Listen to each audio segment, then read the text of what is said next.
Shalom. I want to give all praise and honor glory to Yahweh, Bashim, Yahweh Shai, Bashim, Kakadash. Double honors to the apostles, double honors to the elders of great millstone. Salutations to you. I came here to teach the truth and to see across the four corners of the earth. Your brother Kabash from the GMS Atlanta camp, and I'm here with the hope of to find rest through the spirit of Yahweh, Bashim, Yahweh Shai, Bashim, Kakadash. And I'm just get into this quick lesson going into the Native American Indians, which are the Gadites of the tribe, one of the tribes of the nation of Israel. And, here's some scriptures and simply prove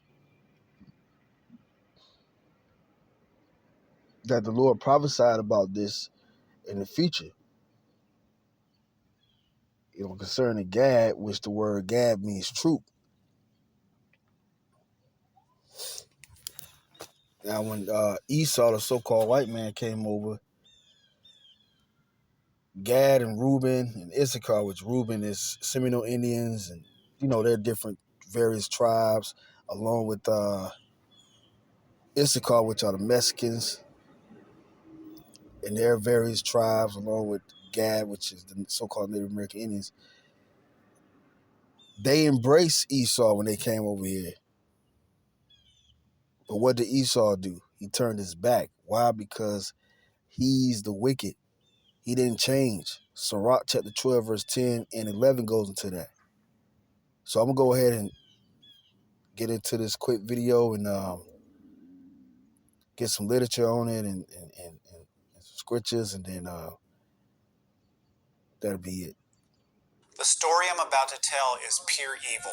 Have you ever heard of the Sand Creek Massacre? On November 29th, 1864, Cheyenne and Arapaho peoples, led by Black Kettle, a peace chief, were attacked by a scumbag named Colonel Shivington and the Colorado Volunteers. It is said that Shivington made it his life goal to exterminate and scalp Indians. By the end of the massacre, hundreds of women, infants, children, and elders were murdered.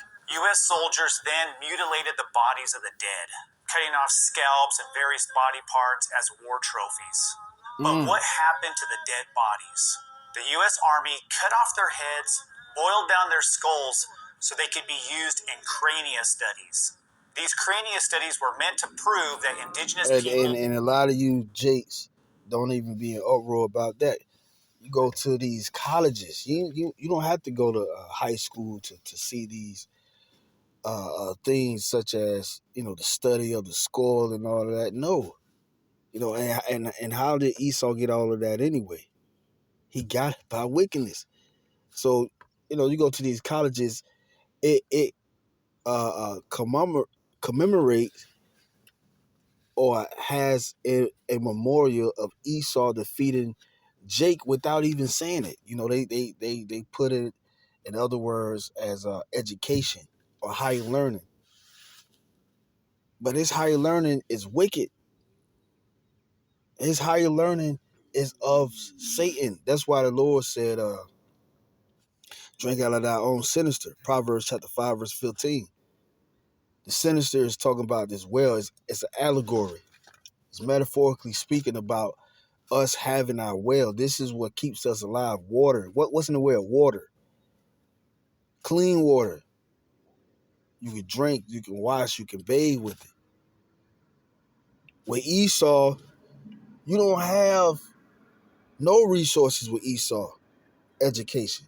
But this is where all of this study of the brain and all that, Esau is not deep. He's not gifted of the Lord as a highly intelligent person or nation. No, Esau is the wicked. And this is how he came about with those studies, because he did it on our people. Were intellectually inferior. Finally, in 1993 and in 2012, the remains of the victims were returned to the Cheyenne and Arapaho nations. The story... That is pure evil. Why? Because Esau is evil. He's the wicked that the Lord created. The Lord created the wicked. Isaiah chapter 45, verse 7. But let me go into this on how that evil came about. How the U.S. Army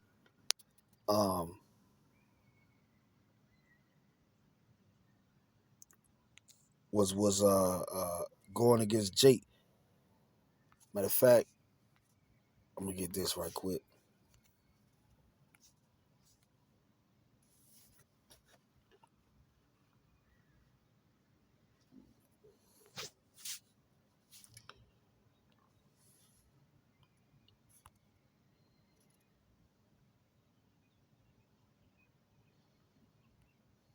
Okay, history and culture.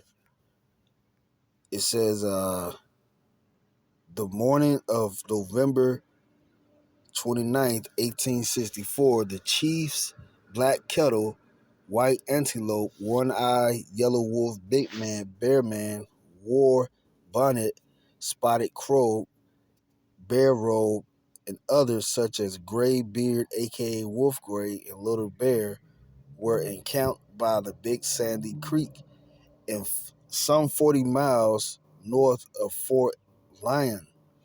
Alongside these chiefs were around 750 people from the Aripio and Cayenne Plains Native American tribes. After years of turmoil caused by the western expansion by the American colonists, years of turmoil, the Cayenne and or Arapaho people suffered greatly from reduced hunting grounds. The treaty, so not only was Esau giving them hell, but he also cut off their living resources, besieging them. That's how he got this land, man. That's how the so-called white man, that's how Esau, the devil that the scriptures speak about, that's how he got this land. That's how he formed his government, the laws and the legislations. He did it by way of murder. He didn't get this nation. It wasn't passed down to him. It wasn't his inheritance. He got it by invading a people that had nothing to do with him. It was encampment by this big sandy creek of Arapaho in Cayenne, people who were hoping to find peace between the American colonists, military, and the tribes who lived on the plains for many generations. So Esau was giving our people hell, man. Esau being the United States Army, because people thinking when they read the Bible that Esau is one man, and it's like, well, when we speak the truth, it's like, how is Esau here today? It's like, well, go to Ecclesiastes chapter 1. There's no ending of the people, man. That's why you have a word called regeneration.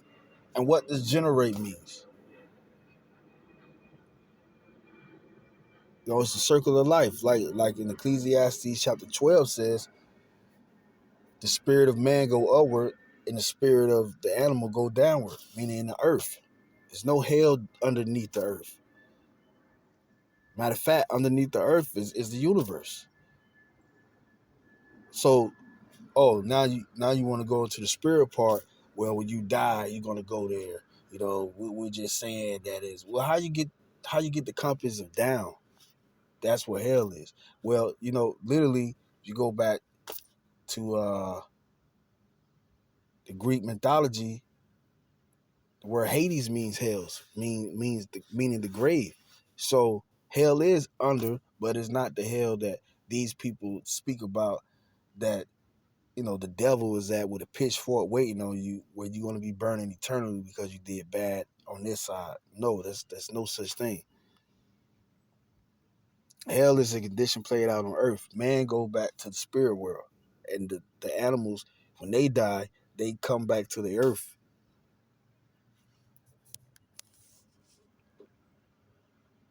So Esau, he's back again. Esau, Edom is a nation. Esau is not one man. So when we say Esau, we talk about their whole nation. And the U.S. is the border of wickedness. Like it says in Malachi chapter 4.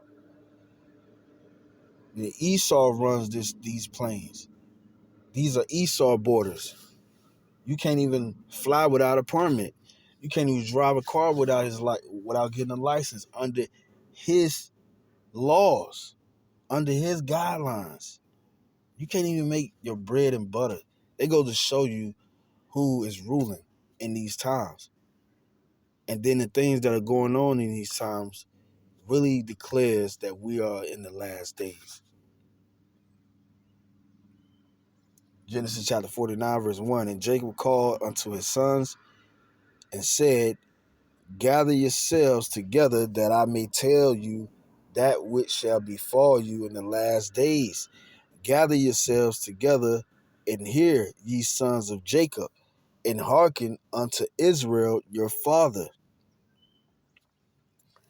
So Jacob, Yaquab in the Hebrew, he told his 12 sons to gather around him so he could tell them what should befall them in the latter days. What's the last days? Was it them going to Egypt and burying Jacob, and then they live their life until they be passed away? No. The last days is talking about now. First John chapter 2 verse 18 mentions the last days and how the Antichrist should come about, which the Antichrist just simply means against the Messiah. If anything out here is not of the Messiah, which the Messiah is the image of the Heavenly Father, and the image of the Heavenly Father is these scriptures, the law, statutes, commandments, his ways, then you're against the Messiah. If you don't like people multiplying, being fruitful on the earth, then you're against the Messiah. That's what Esau is the Antichrist. His whole system is the Antichrist. And the people that's following after him, including you Israelites, which this truth is for, you are an Antichrist too. You are against the Messiah, the only begotten Son. Like I said, going back to Esau's system, Esau promotes same-sex marriage. That's not of the Heavenly Father image, because you're not being fruitful and multiply. You're supposed to have children. You're supposed to be abundance in the earth. Esau is going against the Heavenly Father by keeping us poor, by keeping us in the slums. So these last days is talking about now. This is what Jacob meant. Now let me go to the verse where Gad is. Genesis chapter 49, verse 18. I have waited for thy salvation, O Lord. Verse 19. Gad, a troop shall overcome him. Who is that troop? The U.S. Army. The U.S. Army conquered Gad and the other tribes that was among Gad. Reuben gave Esau, the United States of America Navy, a run for their money. And I literally mean that. $40 million in 1812. Compare $40 million today. That's what Esau is spending on these major budgets in the army. He's doing the same thing. Because you look at the inflation of money, is basically the same word as it was centuries ago. He just put another number on it. He just put another face on it.